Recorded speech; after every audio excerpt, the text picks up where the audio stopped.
There is one monster that should bring an end to the Monsterverse films and be the final villain that Godzilla faces off against. His greatest enemy from the Heisei era, Destoroyah, the epitome of death, and the thing that originally killed Godzilla in 1954. Is Destoroyah one of Godzilla's greatest foes though? And what exactly do we know about this monster? What are his origins? And what makes him so incredibly powerful? One of the few monsters in the Godzilla franchise that many debate may eclipse the power of the king. Over many years, Godzilla has faced off with some of the most powerful forces of nature on our planet and others, and overwhelmingly, he manages to come out on top every single time. For this reason, the title of his single greatest adversary is largely a subjective one. But there is one particular monster that has not only given Godzilla the fight of his life, but claimed the life of Godzilla's own son. And today, Heralds of the Titans, let's discuss the powers and history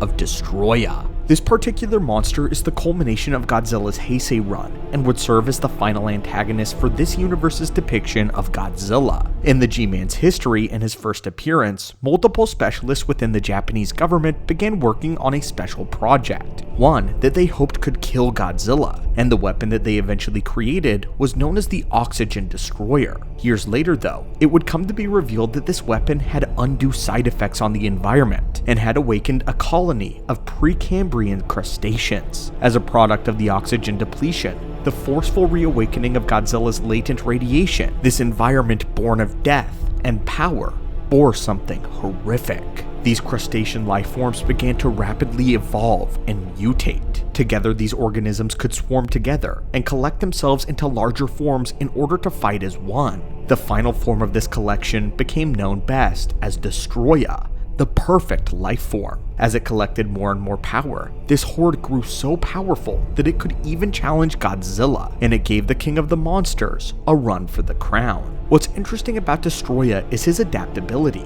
and throughout the original Toho Godzilla vs. Destoroyah film, the monster takes on multiple forms. He can quickly evolve far faster than any other monster or animal, and this is because he doesn't just have one solid form, but these crustacean organisms can move and change rapidly if need be. They can form thicker armor plating on a whim, create new appendages for Destoroyah to use as needed, and have created several additional spikes and horns as a display of power. After evolving beyond his juvenile form, Destoroyah has even created functional wings, which give him a brand new ability, and it was believed that Destoroyah could essentially evolve permanently, adapting further as time progressed. His flying form sports a prominent orange horn on the base of his forehead, and much more reptilian features that are reminiscent of a dragon rather than a crustacean. But this insane level of adaptability made him one of the most difficult challenges for Godzilla, and without a doubt one of the most powerful monsters in all of the Godzilla franchise. Godzilla is an incredibly durable force of nature and can keep a fight going for hours without tiring. And in most cases, this means that he can wear down even the strongest of titans. He's also able to pick out weaknesses the longer a fight goes on. But Destoroyah does something rare. He can consistently pivot focus, and always has an answer to Godzilla's best moves and adaptations. After developing a flying form, Destoroyah then paired everything he had learned together in order to create what is known as the perfect form. Destoroyah's perfect form displays the best of all of the states of development, and this version stands upright on two legs. He still sports two massive wings, as well as clawed arms and a pincer tail for ground combat. It's also much more physically imposing than any of the other forms, and is far larger than anything he had developed previously. This makes Destoroyah an absolute unit of death, seemingly one that doesn't have an upper limit to his power, as his power is only based on the number of crustaceans he has on his body at any given time and the mass that he can develop. Not only is his physical form severely dangerous though, but he's also fiercely intelligent, and so far as we can tell, utterly remorseless. Most monsters cause inadvertent collateral damage in their battles, and are only at their absolute worst when they are under mind control. Destoroyah, though, is nefarious and vile to his core. He is not only aware of the carnage that he is causing, but actively revels in the destruction before him, leading many to call him the devil of the Godzilla franchise. He is a sadistic, remorseless behemoth that enjoys slaughtering so much that many other monsters have never displayed this animalistic rage, this idea that Destoroyah is pure evil. His first conflict with Godzilla Jr. is completely unprompted, and he only attacks Godzilla's son because he feels as if he can. When Godzilla is in the midst of grieving for his son, Destoroyah attacks him at his weakest, dragging Godzilla by the neck while in his flying form,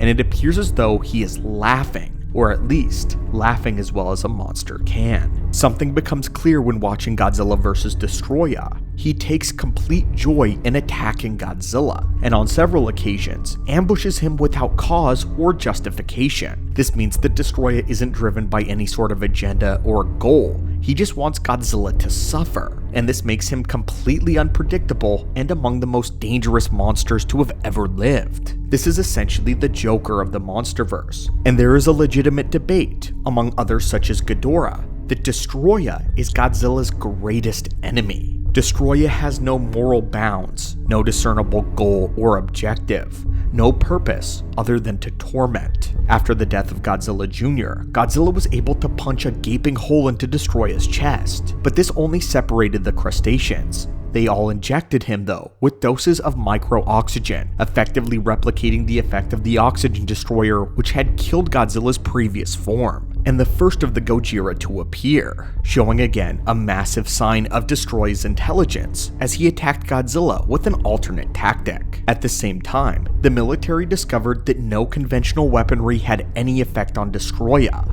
but Godzilla, in his burning form, had finally begun to chip away at the beast. During their final fight, Godzilla was able to scrape away at the crustacean's armor, and one by one, he was able to erode Destoroyah to the point where he had to de-evolve in order to survive. Several of his smaller forms were more manageable for Godzilla to eradicate with his atomic breath, but he too was eventually overrun. Near death, Godzilla attempted to revive his son as Destoroyah reconstructed himself into his perfect form. Even after breaking him down this far, Godzilla's attacks amounted to naught, as Destoroyah was still coming back. Instead of remaining though, Destoroyah attempted to escape in order to put distance between himself and Godzilla's uncontrollable nuclear pulses. The military though had come up with a solution and believed that supercooling these crustaceans may slow down his ability to adapt, and they were able to freeze his wings upon takeoff. This caused Destoroyah to plummet back to the Earth, where Godzilla's nuclear pulses were able to finish the job paired with the freezing of the humans. But the important thing to remember here is that Godzilla's baseline form would be outmatched by Destoroyah. Across Godzilla vs. Destoroyah, Godzilla had been suffering from the uncontrollable side effects of so much radiation. Effectively, he was having an inadvertent nuclear meltdown, and in the Monsterverse, our Godzilla has shown no such indication so far, and hopefully, he will not suffer the same fate as the Heisei era. He also required the aid of a specialized military weapon to slow Destoroyah's adaptability and stopping him from transforming and escaping. But had Godzilla in his baseline form been unaided by the government and the freezing abilities of the military, we are not entirely certain Godzilla would have won.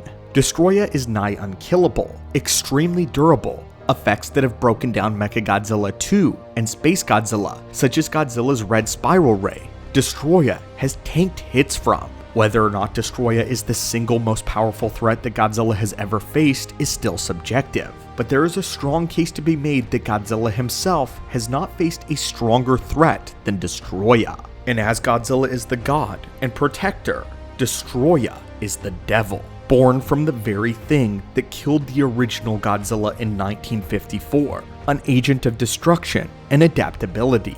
And that is why Destoroyah should end the Monsterverse, Godzilla's final enemy, the devil to his god. But anyway, my friends, what do you think of Destoroyah?